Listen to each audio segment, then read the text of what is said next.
الحمد لله هادي العباد الرقيب على خلقه يعلم خائنة الأعين وما تخفي الصدور.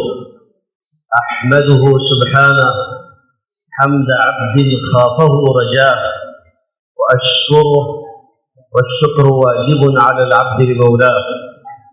وأشهد أن لا إله إلا الله وحده لا شريك له شهادة أدخرها ليوم كان شره مستطيرا. وأشهد أن محمدا عبد الله ورسوله صفوة الخلق وأفضل الهداة إلى صراط الله، صلى الله وسلم وبارك عليه وعلى آله الطيبين الطاهرين وعلى صحابته الغر الميامين ومن تبعهم بإحسان إلى يوم الدين. أما بعد، فأعوذ بالله من الشيطان الرجيم. بسم الله الرحمن الرحيم. ورفعنا لك ذكرك. صدق اللہ العظیم. آج کی اس مجلس کے صدر مکرم، دیگر حضرات، علماء کرام اور عزیز و دوستو،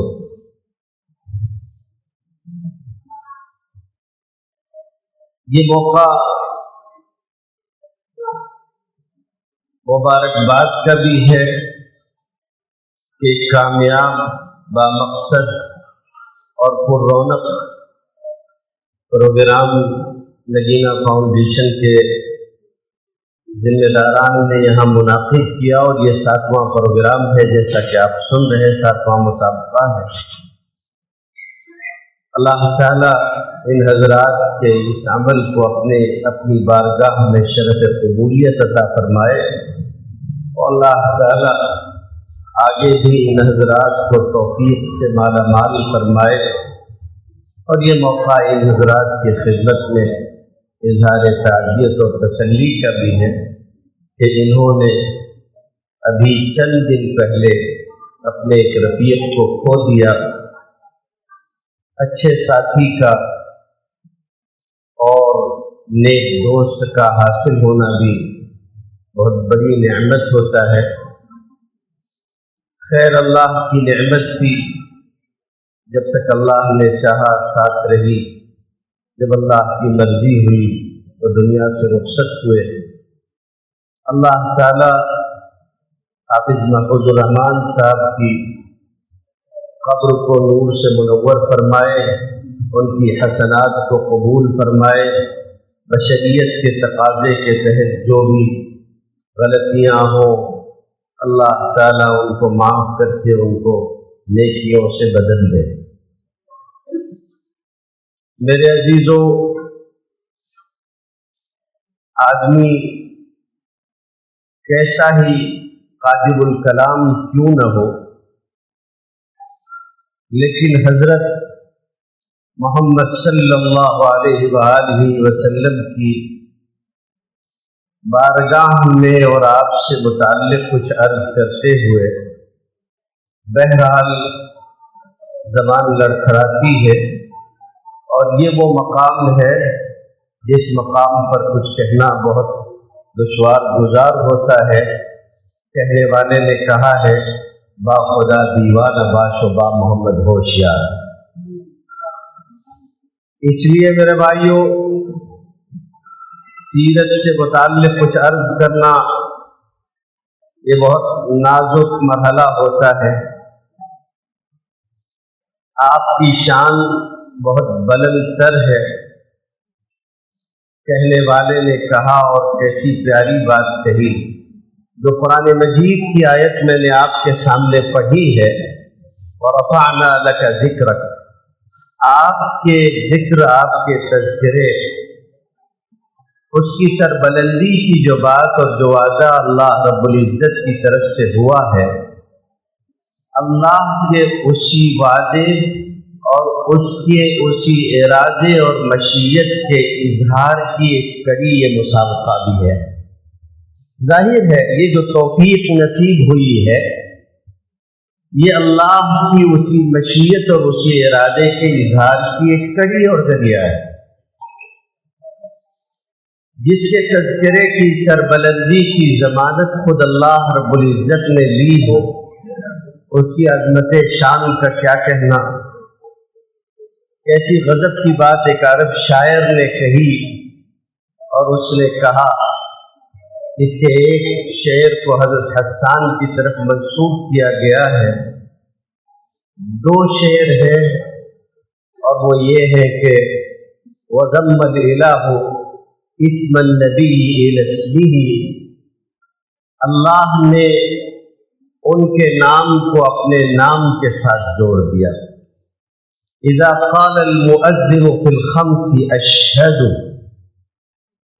مؤذن اذان میں کہتا ہے اشہد ان لا الہ الا اللہ کے ساتھ اشہد ان محمد رسول اللہ.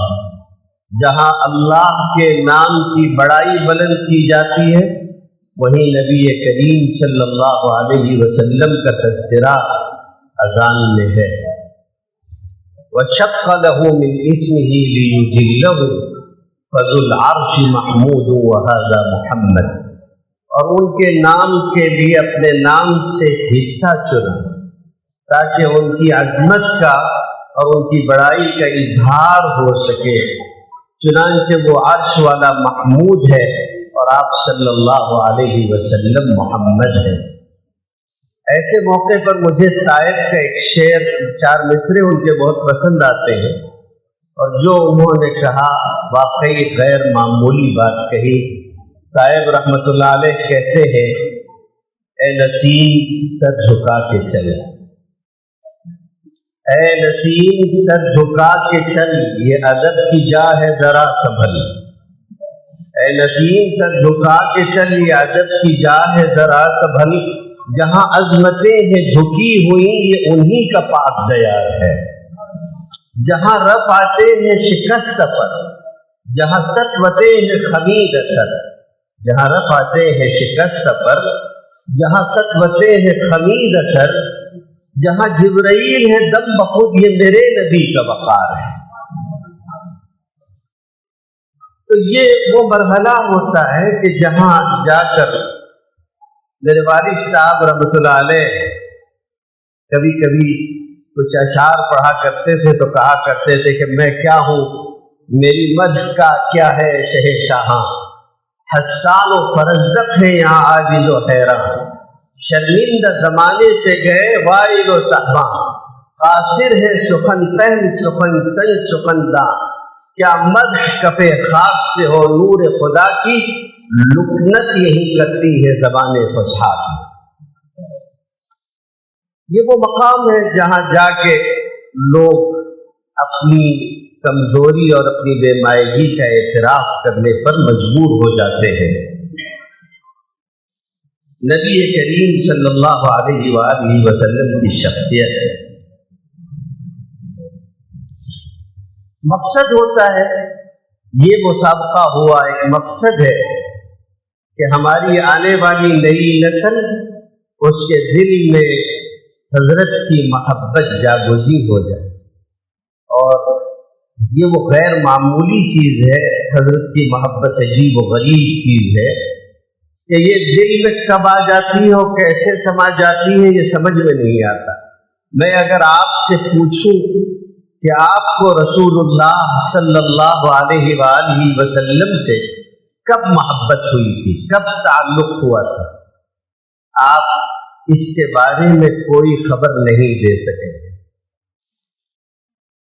کبھی ایسا ہوا ہوگا کہ ماں باپ کو بہت محبت سے ان کا تذکرہ کرتے ہوئے دیکھا ہوگا، استاد کو دیکھا ہوگا اور کسی کو دیکھا ہوگا. رفتہ رفتہ یہ چیز دل میں آ جاتی ہے. کسی شاعر نے پتہ نہیں کس کے لیے کہا تھا، لیکن علماء کہتے ہیں کہ اتانی ہواہا قبل ان اعرف الہوا، اتانی ہواہا قبل ان اعرف الہوا فصادف قلبی فارغا فتمکنا. اس کی محبت میرے پاس اس وقت آئی جب میں جانتا بھی نہیں تھا کہ محبت ہوتی کیا شے ہے. بس اس نے دیکھا کہ میرا دل خالی ہے تو وہ اس میں آ کے جاگزی ہو گئی. کسی اور کی محبت آنے سے پہلے، کسی انسان کے آنے سے پہلے، آپ اپنے چھوٹے چھوٹے بچوں کو دیکھو کہ وہ اکیلے اور تنہائی میں بھی جب پڑھتے ہیں اور حضور کا نام لیتے ہیں تو ان کی لڑکھڑاتی زبانوں کے ساتھ حضور پر درود و سلام کا منظر غیر معمولی عقیدت رکھتا ہے۔ اور یہی ہماری سب سے بڑی کامیابی ہے کہ ہم اپنی آنے والی نسل کو اسی عقیدت اور اسی محبت کا حصہ دے جائیں، ورثے میں منتقل کر جائیں۔ عمیر نجمی کی ایک نعت ہے، اس کے کچھ اشعار مجھ کو پسند ہے۔ حضرت کی ذات وہ ہے کہ جس کی وجہ سے ہمارے پاس جو کچھ بھی دین و شریعت ہے اسی سبب سے ہے۔ انہوں نے کہا ہے، اور میں آپ کے بھی گوشے گزار کروں، انہوں نے کہا ہے میں ان کی وجہ سے ہوں درج ذیل 3 کے ساتھ، میں ان کی وجہ سے ہوں درج ذیل 3 کے ساتھ، خدا کے ساتھ، صحیفے کے ساتھ، دین کے ساتھ، خدا کے ساتھ، صحیفے کے ساتھ، دین کے ساتھ۔ اور انہوں نے کہا کہ یہی بہت ہے کہ ان کے آنکھوں کی وہ زیارت مجھے بٹھاؤ مدینے کے زائرین کے ساتھ، امانتوں کے تحفظ کی رسم کے امین ہے، امانتوں کے تحفظ کے رسم کی امین ہے، ہمارا ربط مسلسل ہے ایک امین کے ساتھ۔ زمیندار اگر کوئی اور ہے تو بتا، زمیندار اگر کوئی اور ہے تو بتا، جو بے حجاب رہا عرش کے مکی کے ساتھ، جو بے حجاب رہا عرش کے مکین کے ساتھ، وہ بادشاہ ایسے رہتا تھا غلاموں کے ساتھ، وہ بادشاہ ایسے رہتا تھا غلاموں کے ساتھ، افق پہ جیسے جڑا ہے فلک زمین کے ساتھ۔ یہی نہیں کہ اتارا تھا صرف حسن تمام، یہی نہیں کہ وہ جس وجہ سے میں نے کہا کہ ان کی محبت بنیاد بنتی ہے، اور سچی بات یہی ہے، کہا کہ یہی نہیں کہ اتارا تھا صرف حسن تمام، خدا نے عشق اتارا تھا اس حکیم کے ساتھ، خدا نے عشق اتارا تھا اس حکیم کے ساتھ۔ اور آخری مصرع، آخری شعر جو ہے، 2 مصرے سنیے گا، پھر میں ایک بات آپ سے عرض کروں گا۔ جب تک حضرت اپنے وجود مسعود کے ساتھ اس زمین پر حیات دنیاوی کے ساتھ رہے، اس کو مد نظر رکھ کر سنیے گا۔ کہنے والے نے کہا، سوال کتنے برس تک تھی زمین رشک فلک، سوال کتنے برس تھی زمین رشک فلک، جواب صرف 63 برس یقین کے ساتھ۔